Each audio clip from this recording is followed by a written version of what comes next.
Welcome to the Digital Marketing Podcast, brought to you by targetinternet.com.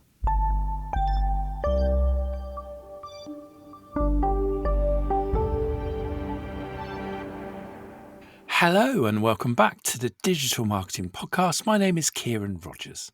I'm Louise Crossley. And I'm Daniel Rolls. And today we're discussing the latest AI tools and trends. Okay, so it's been a while since we did one of these because we did about 5 episodes in a row because it was all going crazy with generative AI tools. And I suddenly thought, we're overwhelming people a bit. So we then did a whole batch of non-AI stuff. And what was funny, I went out in the newsletter and asked people, are we doing too much AI stuff? And everyone was like, nope, carry on as you were. Apart from one person who went, yeah, I've had enough of it, to be honest. And I did reply to them and say, you were the only one. He said, well, then crack on then in that case. So we're back to talking about this stuff at the moment. I am very interested because I feel like we're on a bit of a cusp. And the reason we're on a bit of a cusp is that a lot of the stuff we've been talking about is going to be released very soon. And a lot of that is the video tools that are going to be released.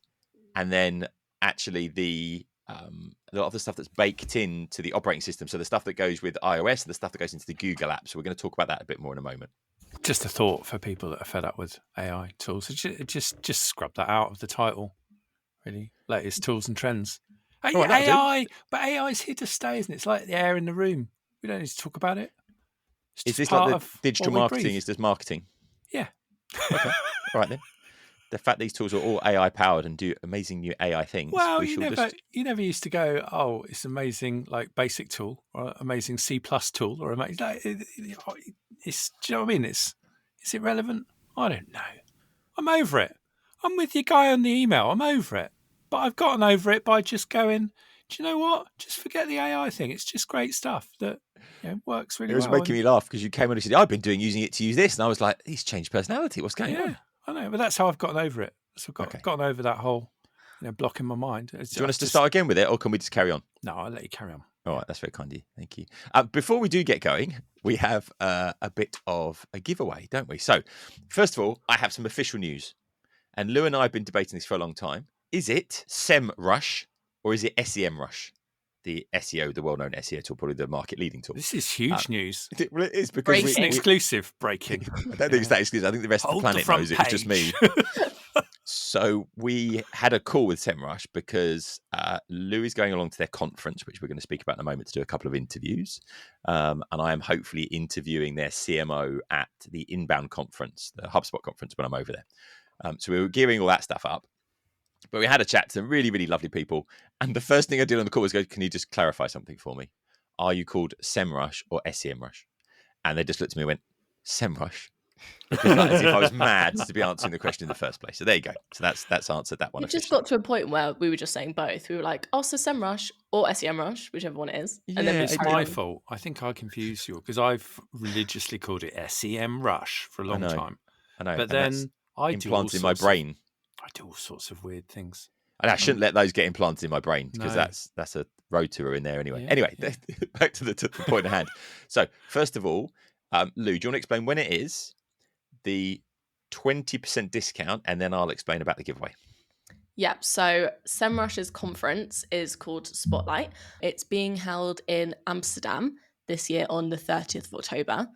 I'm sure everyone knows what Semrush is, but if you don't, it's basically a comprehensive digital marketing tool or platform to assist people with different aspects of their marketing and SEO. So they've got tools that help you with SEO, keyword research, competitor analysis, site audit, and it sort of goes on and on. It's a big platform. Social media management, all those sorts of things. It just does pretty much everything now, doesn't it? And so they're holding their conference in Amsterdam on the 30th of October. They've very kindly given us a 20% discount code, which is Target20. And you can activate that by visiting spotlightconf.com, which we'll obviously leave a link in the show notes for. And we also have a giveaway. Yes, so we have actually got 5 tickets to give away.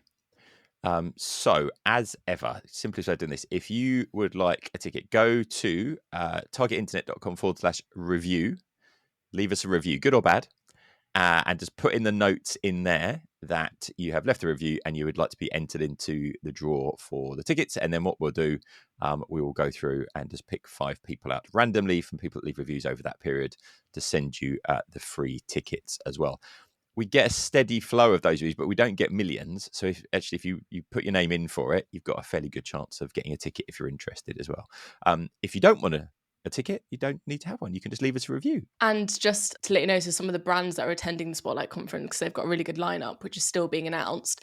But they've got people from Duolingo, Booking.com, LinkedIn, Amazon, Google, Red Bull, Ryanair, YouTube, Semrush, Gymshark, Bumble, and it literally goes on and on and on. So it's definitely worth checking out. To be honest, Yeah, you had me at Amsterdam. Yeah, it's Wanna not go a to bad place to Amsterdam? visit for a Yeah, conference. and easy to get to as well. Yeah. So cheap. what's pretty good, they're doing these little round tables as well, where you go and those kind of key speakers and a lot of those industry leading people, you get on very small round tables with them in terms of just having conversations and discussions one-to-one. So it means that there's a bit more of an opportunity for a bit of interaction, which you don't get a lot of the conferences as well. So so go over there and take a look. Right, let's get into these AI tools and trends. And I wanted to start, rather than talking about ChatGPT, which we often do, to talk about Google Gemini, because they have done a lot of quite important updates recently. So the first one is probably about the image generation. So for a long time in the EU and within the UK, you couldn't actually generate images. You could only do it in the US. That's obviously been rolled out a while ago, but they've just rolled out their new basically backend for that, which is called Imagen 3. And the quality of the images has gone up, I'd say, tenfold. I mean, it's really, really impressive what you can do with it now as well. You can also build images kind of cumulatively. You ask it to generate an image, you ask it to change it and update it. You can start with a source image and those kind of things. So if you haven't played with that, go and do that. They're still doing this free offer where you can get Google Gemini, the kind of pro super duper version, for free for 2 months. That's worth taking a look at. They've released Gemini Live, which is their app version, just like the ChatGPT app that you can actually speak to. But what's interesting is they've gone down the speed route as well, and they've just released a speed update for the free version and the paid for version, and it is very, very fast, particularly at generating text and things like that now, which I didn't think would make that much of a difference. But actually, it feels a lot better than it did, because I've got this real thing of get it generate some text and you sit there and that back and forth didn't quite feel like it was there. Whereas now it's lightning fast. It's a lot better. Now, what's interesting about Gemini Live is they're talking about baking it into all of the Google apps, Google Calendar, all that kind of stuff. And it's kind of the equivalent of what Apple are doing with ChatGPT, with their Apple AI, Apple Intelligence, when they're baking that stuff in. So I think this is going to be huge from a productivity point of view over the next 6 months, 12 months, where this is just kind of built into everything we're doing every day. So that's quite exciting. But the big thing they've released is Gems. Gems is the equivalent of GPTs. So if you're familiar, ChatGPT has GPTs, like custom versions of ChatGPT to do particular things, and they're generally connected to some sort of external tool. So, for example, in ChatGPT, it can't generate images, but there are custom GPTs that will generate images. Now, we're going to do an episode, I think it's the next episode, which is just highlighting a load of those custom GPTs, which are the best ones, because it's like having lots of free tools baked into ChatGPT. Well, Google Gemini have their version Gems. And what I did to play around with this, I've created a custom GPT that essentially writes articles in my tone of voice. And I give it a topic, and it will give me 5 subject lines for that article, really well SEO'd, and then it does a bullet point structure, and then it works through them one by one writing, and I can give it approval and add things and that kind of stuff. So what I did is took the instructions from that custom GPT and put it into a Google Gemini Gem. So just basically, the 2 equivalent things. And I ran them, and I couldn't really see any difference between the 2. It feels like Gemini has suddenly caught up with a lot of the stuff that ChatGPT was doing. Apart from when I asked Gemini to give me references, they all worked and they are all proper references. I've seen in ChatGPT about 50% of the references are made up. And what's interesting is you go for and ask for a list of references, and half of them will mouse over, but they're not clickable. And the other half are clickable. Those half that aren't clickable are just made up references. And it's still doing this a lot. So the other thing, I've told it now in my instructions, don't make up references. And it seems to work. It seems to not make up the references now. So we'll come back to how ChatGPT is kind of changing and shifting shortly. But yeah, so quite interesting. Have a look at those gems. There's that free account for a couple of months as well. Now, the next one, Lou highlighted this to me, and I've had a bit of a play with it. So, Lou, do you want to tell us what it is, and then I'll get into it a bit? So OpenAI have basically launched something called Search GPT, which is a prototype of a new AI search. It basically includes different features that give you fast and timely answers with clear and relevant sources. So the aim of it is to combine AI with your search engines. Yeah, so it's really interesting. So I've had a bit of a deep dive into what I can get on it at the moment.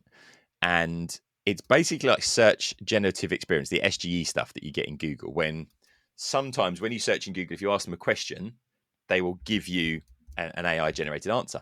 Now, the problem with that is that it gives you an answer and then you can drill into it and take a look at it. But that's it. Then you're back into normal search engine experience. What's interesting about this is you can build context. So you can ask it something and it will give you an AI generated response. It will bring in different sources of information, but you can say, oh, what about this aspect of it? Or let's take a look at that. Or what about this? And it's building up context as you go through. So it's like a conversational search engine. It looks very interesting. I found very much when I'm asking questions, this AI approach is really nice. And I had a chat with someone very closely related to some research work at Google. And what they said, they're rolling out this search generative experience in Google.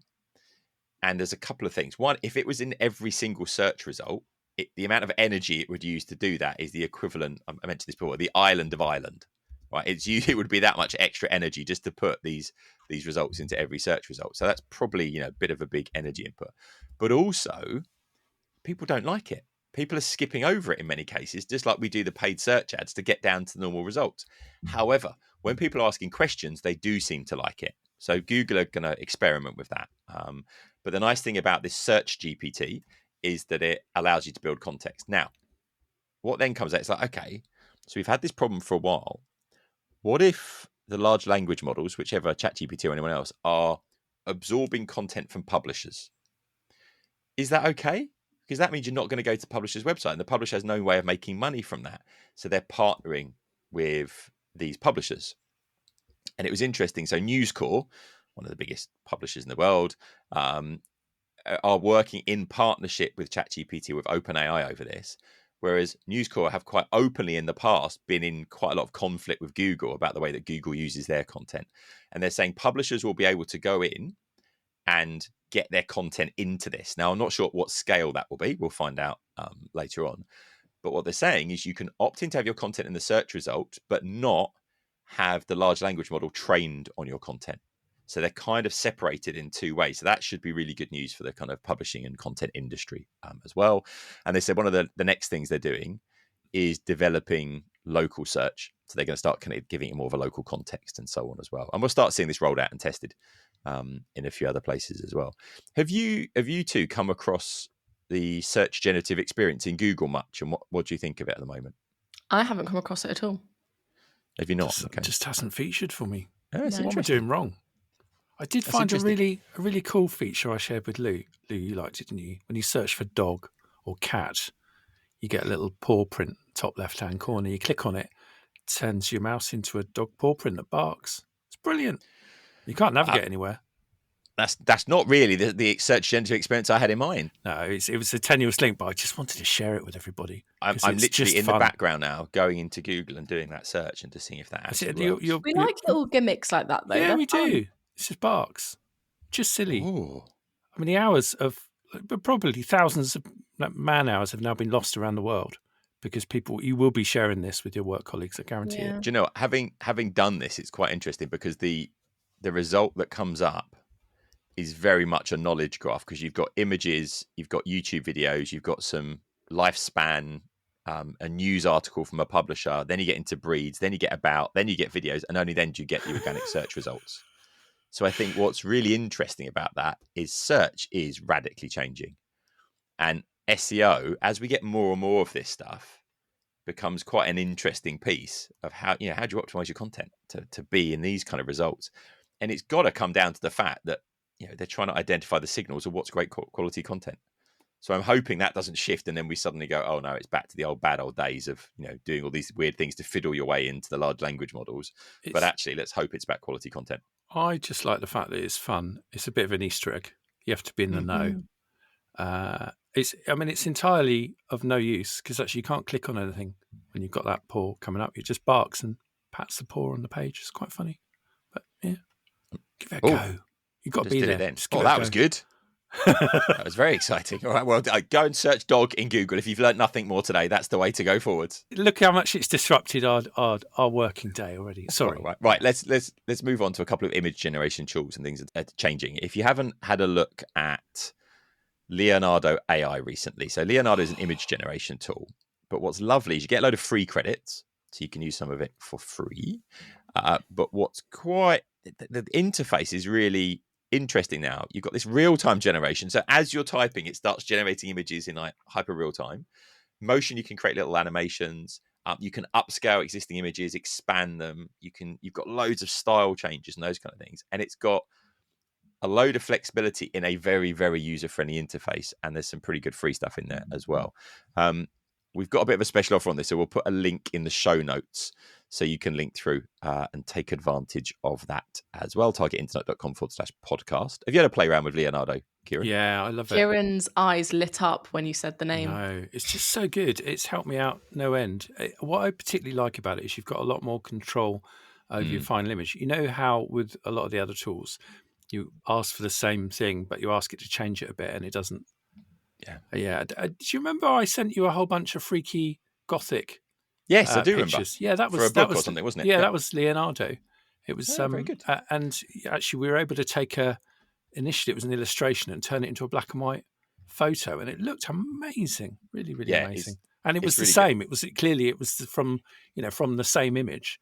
So no, definitely, if you haven't played around with it, do.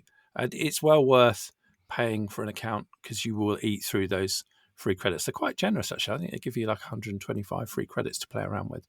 Yeah, but it does generate multiple images, and each image actually uses up credits. You've also got a great deal of choice in what kind of systems you use to generate your image, what kind of image you have. So if you ask for photorealistic, they're off the charts good. Yeah, it's very flexible, and it's just a nice interface for experimentation as well. You we had a can chat with them. They're rolling out some amazing stuff coming up. They've just released a new model, and it's on par with the other really good image generation tools. It's better than quite a few. They've got the ability to animate, very, very basic animation. But I was playing around with that, and it's quite good.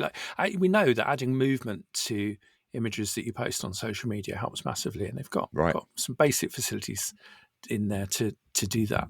And it looks good. Have a play. I think that's a really good use case as well for the animated images.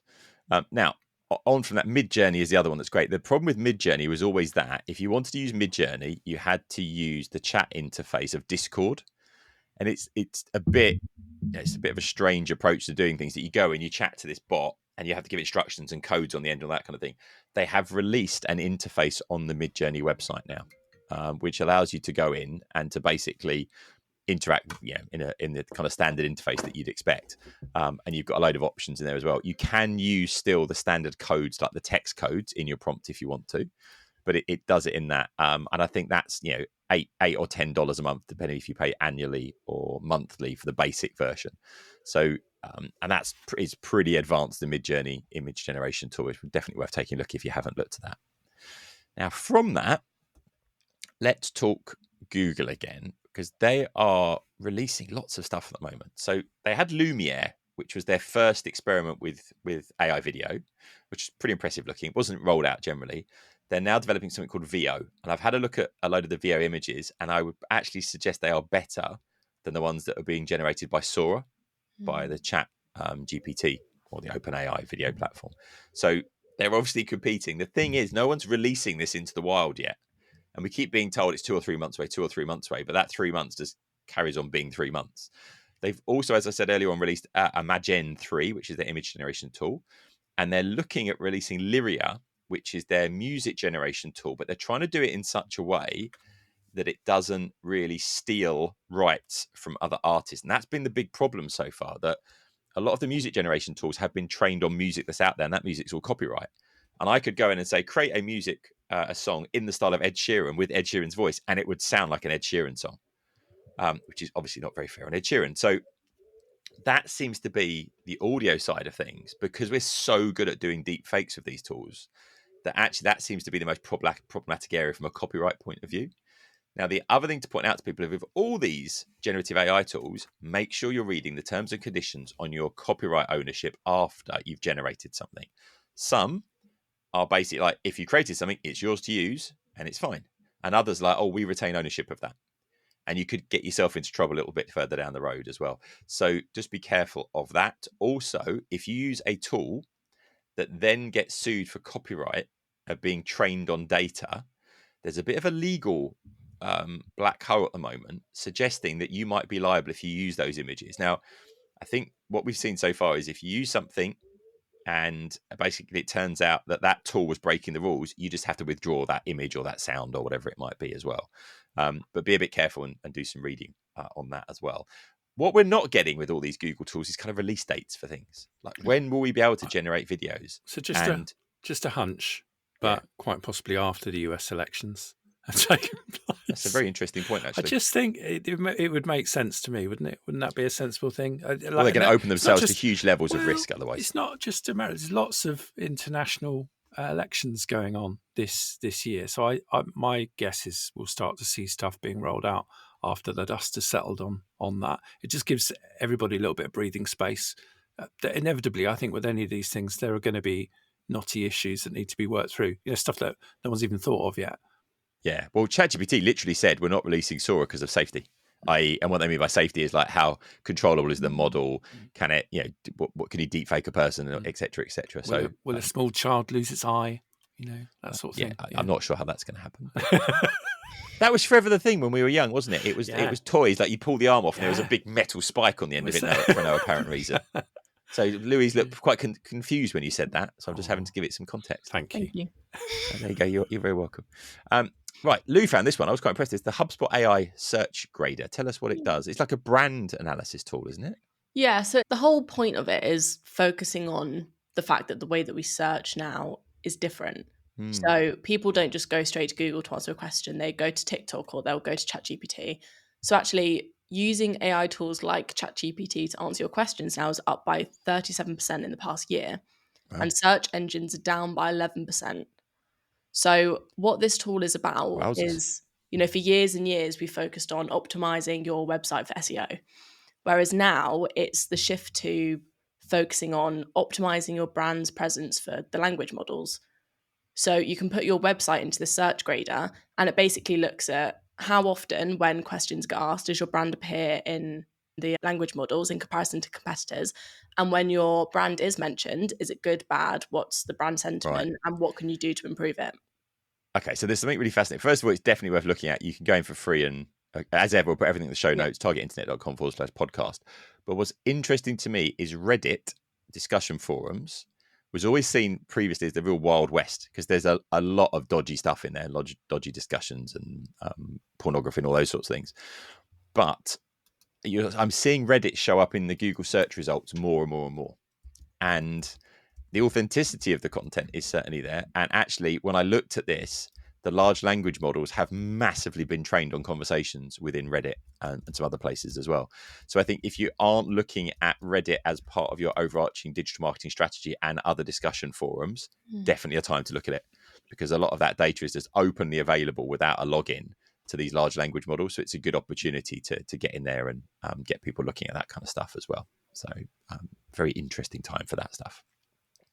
Last one. This is like a 10-second mention.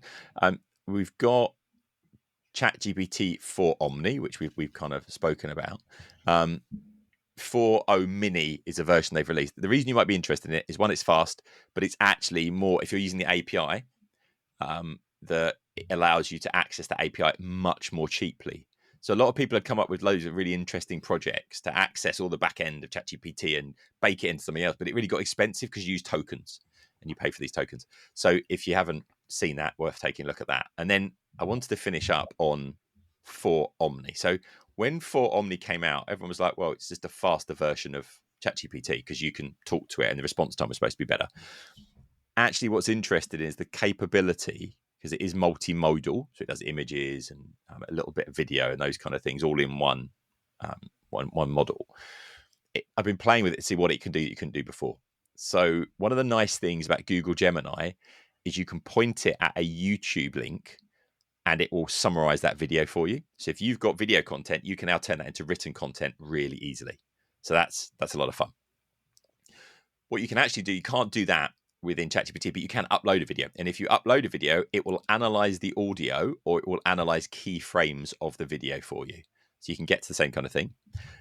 You can now, with the image generation, you can give it a source image. So take this image and do something with it. And you didn't used to be able to do that.